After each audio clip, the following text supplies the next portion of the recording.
So hello मेरे प्यारे बच्चों, क्या हाल चाल मेरे प्यारे भाई। सब बढ़िया। पढ़ाई लिखाई ठीक से चल रहा है मेरे भाई। मेरे बड़े भैया लोग, मेरे दोस्त, आप लोग मुझे सपोर्ट नहीं करिएगा भाई। प्लीज़ प्लीज़ मेरे प्यारे भाई, थोड़ा सपोर्ट कीजिए। स्वागत है आपका प्यारे से एजुकेशन सेंटर में, मेरे प्यारे से चैनल एजुकेशन सेंटर में। थोड़ा सा इस चैनल को प्रमोट करिए। बस आप लोगों की थोड़ा सा मदद चाहिए मुझे। अगर हमें कोई कमी रह जाती है तो वो भी मेरे कमेंट में भरिए। हमारी कमी भी हमारी कमेंट में लिखिए कि हाँ भाई, आप में ये कमी है, तो हम वो कमी सुधारने का कोशिश करेंगे। लेकिन हाँ, इतना ही तक कमेंट कीजिएगा कि जहाँ तक हमसे संभव हो सके अभी। क्योंकि मैं, आप लोगों को पता है कि मैं वीडियो जो है मोबाइल से रिकॉर्ड करता हूँ, मोबाइल में ही पढ़ाता भी हूँ। तो मोबाइल से जो हो सके बस वही करिएगा। पीसी पर नहीं जाइएगा, या फिर ये क्या कहते हैं उसको, डिजिटल बोर्ड पर नहीं जाइएगा। डिजिटल बोर्ड खरीदने की औकात हमारी नहीं है। डिजिटल बोर्ड तो दूर की बात है, मेरे पास एक वाइट बोर्ड खरीदने की भी औकात नहीं। सो मैं गरीब परिवार से बिलोंग करता हूँ, तो आप लोग मुझे सपोर्ट कीजिए। थोड़ा सा आप लोगों के सपोर्ट चाहिए। चलिए, तो बिना विलम्ब के हम लोग अपना क्वेश्चन स्टार्ट करते हैं। आप लोग स्क्रीन पर देख पा रहे होंगे क्लास 10 बिहार बोर्ड क्लास 10 का गोधुली भाग 2 का VVI ऑब्जेक्टिव हम 20 ठो लेके आए हैं, चुनिंदा क्वेश्चन, और वो भी मात्र 2 से 3 चैप्टर से है।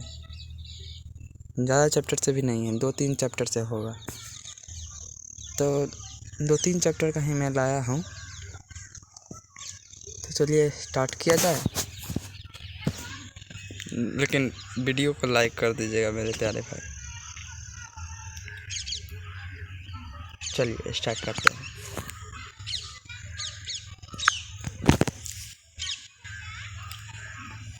स्टार्ट करने से पहले आप लोग अपने दोस्त में, अपने मित्र में, अपने मित्रगण में, सभी में शेयर कर दीजिए। चलिए अब स्टार्ट किया जाए। मेरे पास फर्स्ट क्वेश्चन है, मेरे भाई, मेरा फर्स्ट क्वेश्चन ये है। मेरे पास फर्स्ट क्वेश्चन ये है मेरे प्यारे भाई कि श्रम विभाजन और जाति प्रथा के लेखक कौन है। श्रम विभाजन और जाति प्रथा के लेखक कौन है? तो कौन है? तो भीमराव अम्बेडकर जी है श्रम विभाजन और जाति प्रथा के लेखक। ठीक है। उसके बाद है दूसरा कि भीमराव अम्बेडकर का जन्म कब हुआ था। भीमराव अम्बेडकर का जन्म 14 अप्रैल 1891 में हुआ था। ओके, चलिए नेक्स्ट। भारत में बेरोजगारी का एक प्रमुख और प्रत्यक्ष कारण क्या है? तो वो है जाति प्रथा। जाति प्रथा जो है वो भारत में बेरोजगारी का एक प्रमुख और प्रत्यक्ष कारण बना हुआ है। जात पात को लेकर लोग बहुत ज़्यादा विभेद करते हैं, सभी में आपस में विभेद ज़्यादा होता है, जिसके कारण हमारे भारत में बेरोजगारी सबसे ज़्यादा है। चलिए नेक्स्ट है कि विष के दांत के लेखक कौन है। विष के दांत के लेखक हैं हमारे नलिन विलोचन शर्मा जी। ठीक है। और एक बात और, ये केवल हम गद्य खंड से लिए हैं, पद खंड से एक भी नहीं, सारा का सारा गद्य खंड से लिया हुआ है, 2-3 चैप्टर से वो भी। तो जैसा कि आप लोग मेरी परिस्थिति जान रहे हैं, इसी के लिए मैं ज़्यादा टाइप नहीं कर पाया।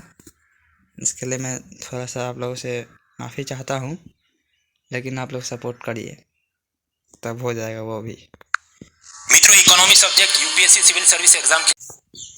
सॉरी भाई, वो थोड़ा सा, मैं, आप लोग जान रहे हैं कि मैं वीडियो मोबाइल से रिकॉर्ड कर रहा हूँ और मोबाइल में ही पढ़ा रहा हूँ, जिसके कारण बार बार प्रचार आ जाता है। मैंने सुबह वाले क्लास में ही बताया था।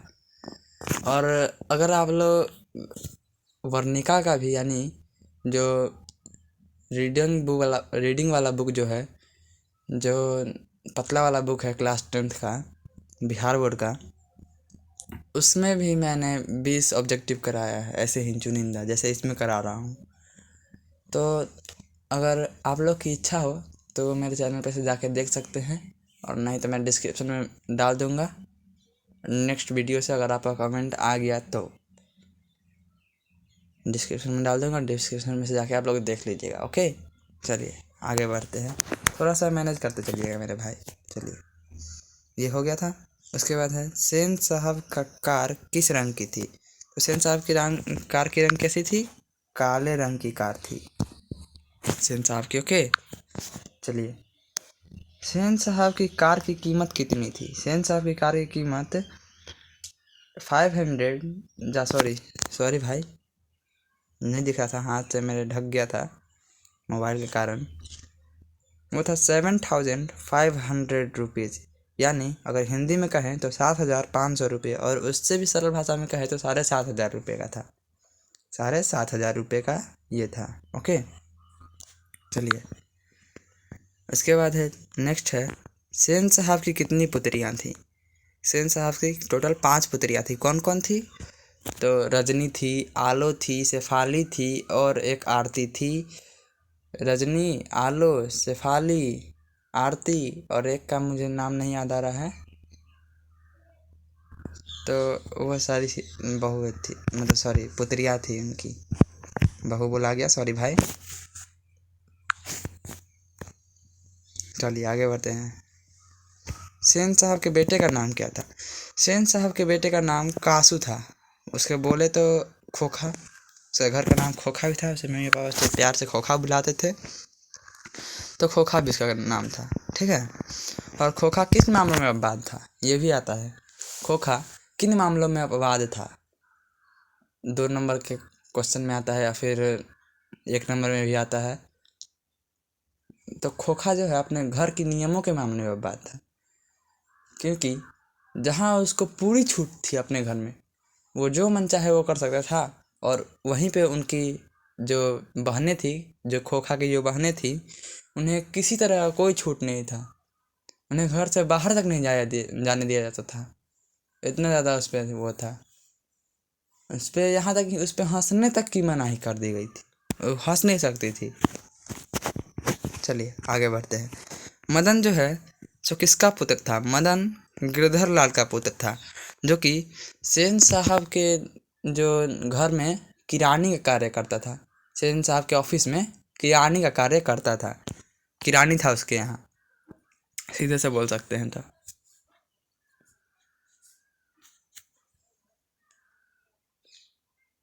चलिए आगे बढ़ते हैं। मदन ने कासू के कितने दांत तोड़ दिए थे? तो मदन 2 दांत तोड़ दिया था कासू का। क्यों तोड़ दिया था भाई? तो जब मदन जो है अपने गांव के बच्चों के साथ गली में गुल्ली डंडा का खेल खेल रहा था, तो उसी बीच कासू आता है, यानी खोखा आता है, उसके गली में खेल देख ऐसे ही आ जाता है देखते देखते, और आ जाता है और आके एकदम रौब से, जैसे उसका घर हो, एकदम रौब से कहता है कि मुझे भी खिलाओ, मुझे भी खेलना है।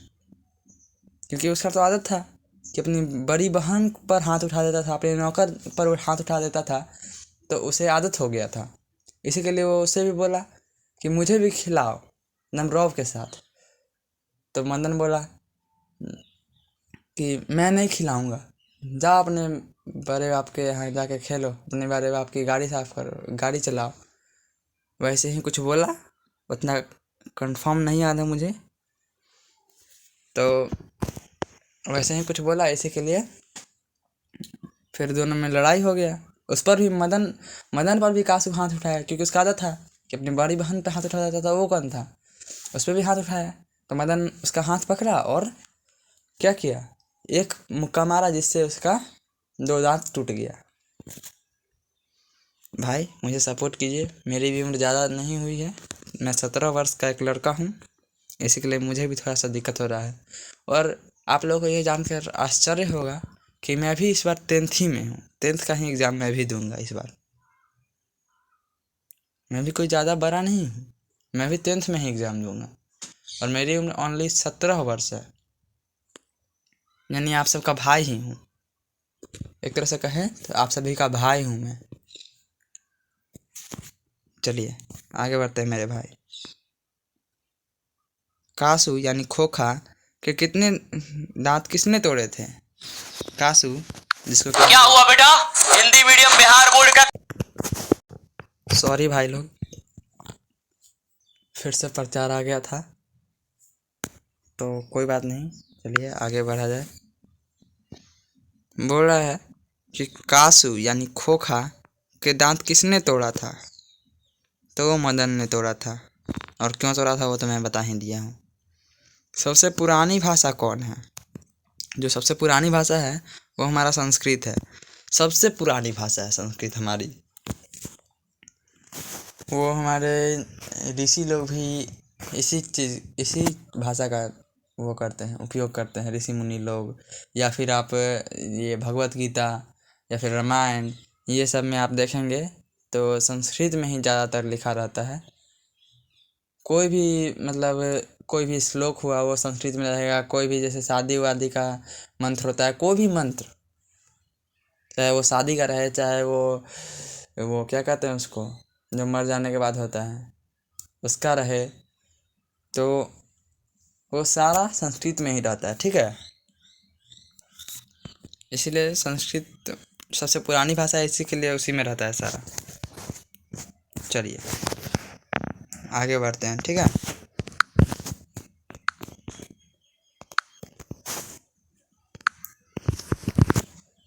बहादुर पाठ के लेखक कौन है? बहादुर पाठ के लेखक हैं हमारे अमरकांत जी, जिनका कि जन्म जुलाई 1925 में हुआ था। सॉरी, यहाँ पर तो दिया ही हुआ है। अमरकांत का जन्म कब हुआ था? तो जुलाई 1925 ईस्वी में अमरकांत जी का जन्म हुआ था। ओके, चलिए, बहादुर लेखक के यहाँ क्या था?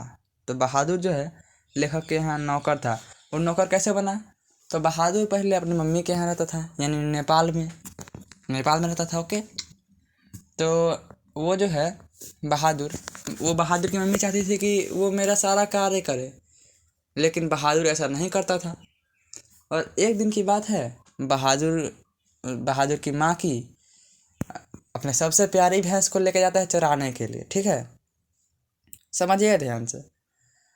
अपनी माँ की प्यारी भैंस को चराने के लिए ले जाता है। तो वो जैसे ही चराने के लिए ले जाता है तो वो चराने का मतलब उसे बहुत पीटता है, नहीं चरता है भैंस, तो उसे बहुत मारता है डंडे से। तो वो जो भैंस है वो दौड़ी दौड़ी अपनी बहादुर की माँ के पास आती है। तो बहादुर की माँ उसे देखकर उस बहुत गुस्सा होती है और भैंस के मार की कल्पना करके ही बहादुर को मारती है। मतलब बहादुर जितना भैंस को मारा था उससे कई गुना ज़्यादा वो बहादुर को मारती है उसकी माँ। जिसके कारण क्या होता है, बहादुर जो है घर छोड़कर निकल जाता है। और जैसे ही घर छोड़कर निकल जाता है बहादुर, तो लेखक ध्यान से समझिएगा, बहुत ही अच्छे से समझा रहा हूँ, ऐसे शायद ही कोई समझाए, कोई यूट्यूबर, शायद ही मेरे जैसा छोटा यूट्यूबर। बड़ा यूट्यूबर का मैं बात नहीं कर रहा हूँ, क्योंकि बड़े यूट्यूबर के पास बहुत सारी सुविधाएं हैं और मेरे पास कोई सुविधा नहीं है। यदि आप लोग मेरे घर पे आकर देखेंगे तो हमारा कोई सुविधा नहीं है। मैं एक टाटे का झोपड़ी समझ लेंगे आप लोग, फूस की झोपड़ी, उसी में मैं रहता हूँ। तो खैर चलिए आगे बढ़ते हैं।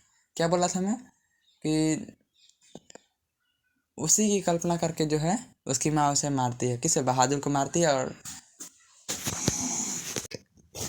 चलिए, तो मैं क्या बोल रहा था कि लेखक जो है थोड़ा सा काम पड़ गया था, इसलिए मैं वीडियो स्टॉप कर दिया था। तो वो जो छोड़ के घर वो भाग गया, बहादुर जो है घर छोड़कर क्या भाग गया था। ठीक है, जैसे ही वो घर छोड़कर भाग गया तो उसे लेखक मतलब कि जो रास्ते में वो जा रहा होगा कहीं, तो लेखक का जो साला होता है वो उसे रास्ते में मिलता है और लेखक का साला लेकर आता है कहाँ? लेखक के यहाँ, लेखक के घर में, यानी बोले तो अमरकांत जी के घर में। और अमरकांत जी के यहाँ फिर वो क्या करता है, नौकर का कार्य करता है। उसे अमरकांत जी रख लेते हैं नौकर में, नौकर के अथी में। फिर उसे खाना पीना वहीं देते हैं, वहीं रहना वहना सब चीज़ वहीं। ठीक। उसके बाद होता है क्या कि उसके बाद जो लेखक के घर के परिवार थे उन लोगों को बहुत सारा सुख सुविधा मिलने लगता है। क्यों? क्योंकि सारा कार्य, घर का सारा कार्य एक तरह से बहादुर ही करने लगा था। झाड़ू मारना, पोछा मारना इत्यादि बहुत सारा चीज़ जो कि हमारा बहादुर करने लगा था, जिससे उन लोगों को बहुत सारे सुख सुविधा मिलने लगे थे। तो एक दिन वैसे ही चलते रहता है। फिर उसका एक बेटा था बहादुर, मतलब कि ये लेखक का एक बेटा था, उनका नाम हमें नहीं याद आ रहा है। वो खाली उससे तंग करता था। लेकिन इसी बीच एक और मोड़ आता है कि लेखक के यहाँ कुछ रिश्तेदार आ जाते हैं, और रिश्तेदार लोग आते हैं तो देखते हैं कि अरे इसके यहाँ तो ये नौकर है, वही बच्चा है। तो इस पर मिठाई वो लेके नहीं आया था। तो सोचता है क्यों ना कि मैं इसी पर इंजाम लगा दूँ चोरी का, ताकि हमें कोई बोले भी ना कि हाँ मिठाई लेकर तुम नहीं आए हो। ठीक है।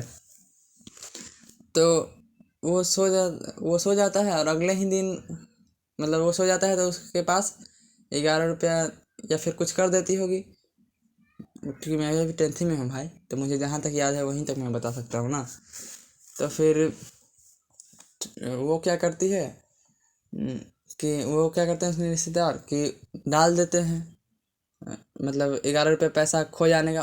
पैसा उन्हीं के पास रहता है, लेकिन झूठ मूठ का कह देते हैं कि मेरा पैसा क्या हो गया है, खो गया है। तो फिर सब बोलता है कि नहीं, ये बहादुर ले लिया होगा। लेकिन लेखक बोलते हैं नहीं, वो ऐसा नहीं कर सकता है।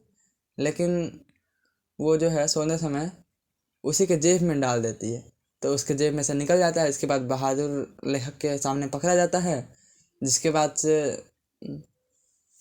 से लेखक मतलब कि जो बहादुर होता है उसको बहुत सारी कठिनाइयाँ सहनी पड़ती है। ठीक है, ध्यान दीजिएगा। इससे हमारा 2 अंक का क्वेश्चन भी यहाँ से बनेगा। जो मैं कहानी बता रहा हूँ ना, उसी में से छाट के आप 2 अंक का क्वेश्चन बना सकते हैं। तो वो आता है, ठीक है। तो लेखक बहुत सारा उसको कठिनाई आता है, बहुत सारा। उसके बाद उसको लेखक के घर वाले मारने लगते हैं, बात बात पर उसे डांटने लगते हैं, यही सब होता है। तो फिर उसका दिल वहाँ से टूट जाता है, और बहादुर का दिल टूट जाता है। इसी नाम से एक और बात याद आया कि बहादुर का पूरा नाम क्या था, दिल बहादुर नाम था पूरा नाम। और वो कितने वर्ष का लड़का था, तो 12 से 13 वर्ष का लड़का था। और उसके पिताजी जो है नहीं थे। क्यों नहीं थे भाई? तो युद्ध में मारे गए थे। और कौन सा युद्ध में मारे गए थे ये नहीं दिया गया है कहानी में, ये चर्चा नहीं किया गया है कि कौन से युद्ध में मारे गए थे, बस ये चर्चा है कि युद्ध में मारे गए थे। ठीक है, चलिए आगे बढ़ते हैं। देखिए ये आ भी गया। चलिए भाई, थोड़ा सा मुझे फिर से काम आ गया था, क्योंकि आप लोग जान रहे हैं कि हमारी पारिवारिक स्थिति अच्छी नहीं है, इसीलिए थोड़ा सा काम आ जाता है। ठीक है, चलिए आगे बढ़ते हैं। कहाँ थे हम लोग? यहाँ थे। बहादुर का उम्र कितना था? तो बहादुर का उम्र जो है 12 वर्ष था। 12 वर्ष उसका उम्र था। 12 से 13 वर्ष उम्र था उसका, यानी कहने का मतलब 12 वर्ष से ऊपर और 13 वर्ष से नीचे।